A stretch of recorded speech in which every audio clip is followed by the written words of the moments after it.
As a business owner, have you ever felt like the products that you sell or the services that you offer are not good enough? Like you know that they are good, you know that you're selling good stuff, but somehow you still feel like they are not good enough. Have you ever bought something to sell and then you feel like the item is worth a lot of money or the items are worth like a good amount, but somehow you still underprice them? Or have you been in a situation or situations where you're trying to talk about your business and you want to talk confidently, but somehow you still talk wrongly or you still talk down on your business? If you've ever felt any of this way, it simply means that you have imposter syndrome.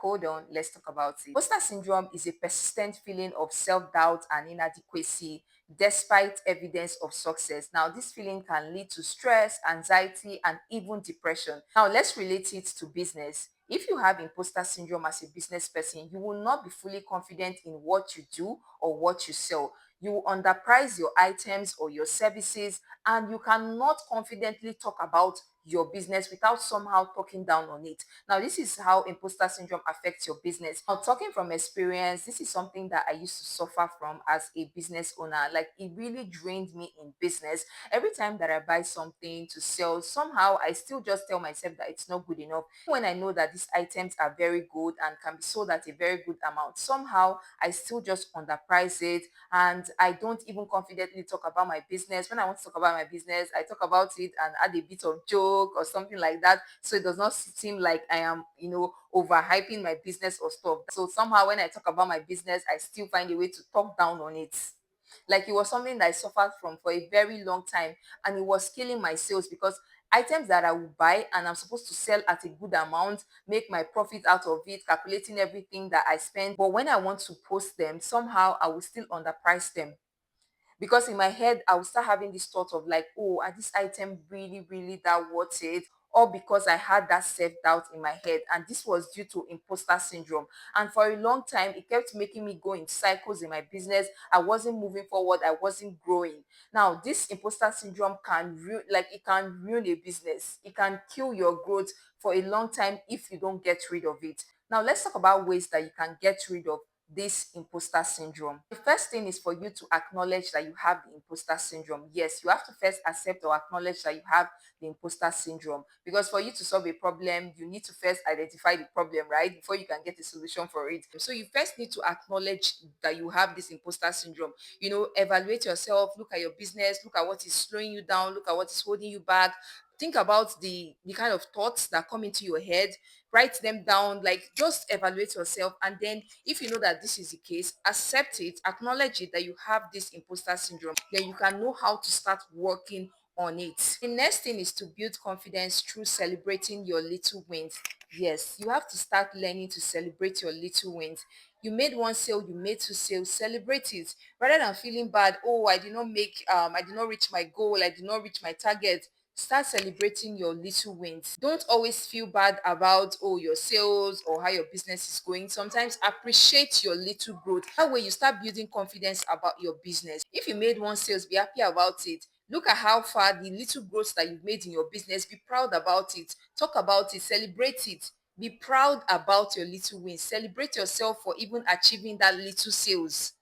That way you start building confidence about your business and start killing that imposter syndrome. Next thing is to stop comparing yourself with other vendors, other business owners. Now this is something that I used to do. Like I would compare myself, I would go to vendors that are selling the same thing like me, and I would stay on their page and be comparing their price with my price, be comparing their, like every single thing. Like it was killing me. I was not able to concentrate on my own business, the growth of my own business, because I spent half the time comparing myself with other business owners that are selling the same thing with me. You need to stop comparing yourself.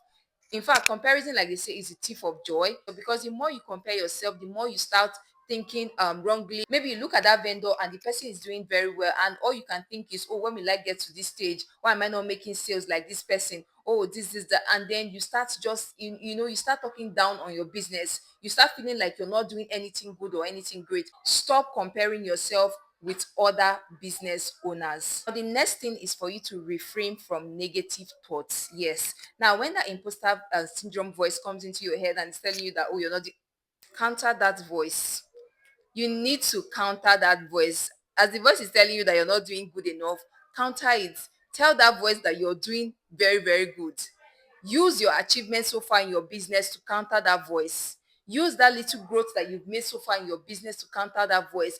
Refrain from speaking negative words about your business. Do not say negative things about your business, not for anyone, not for any reason. Refrain from every negative thought, every negative speaking, or every negative word that you say about your business. Don't for any reason or for anyone try to talk down on what you do or the product that you sell. Always speak highly of what you do. Now, the next thing is to see failure as a part of growth, like to see it as a part of growth or to becoming successful. Now, most of the times, a lot of us feel like everything is supposed to go smoothly, everything is supposed to go 100 over 100. When you come, you're making sales, you're supposed to sell everything, business is supposed to be running smoothly every time. It will not be like that every time. You need to start thinking in a way that you know that even when it does not go right, your business is still doing well.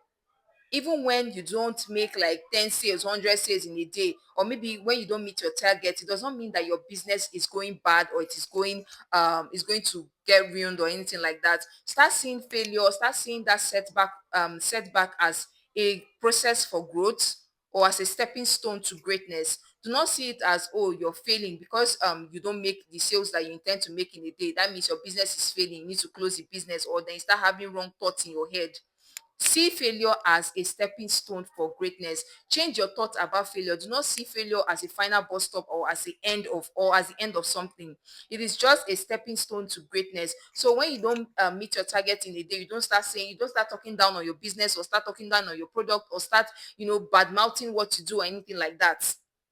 When you don't make sales or meet your target in a particular day, you just go back to the drawing board. Think of how you can increase your sales. If it's to do more content, if it's to make more adverts, that's all you should do, rather than sitting and then start thinking about it, overthinking, saying wrong things about your business. Trust me, if you start thinking like this, you'll be building a very strong confidence about your business, right? And start killing the imposter syndrome.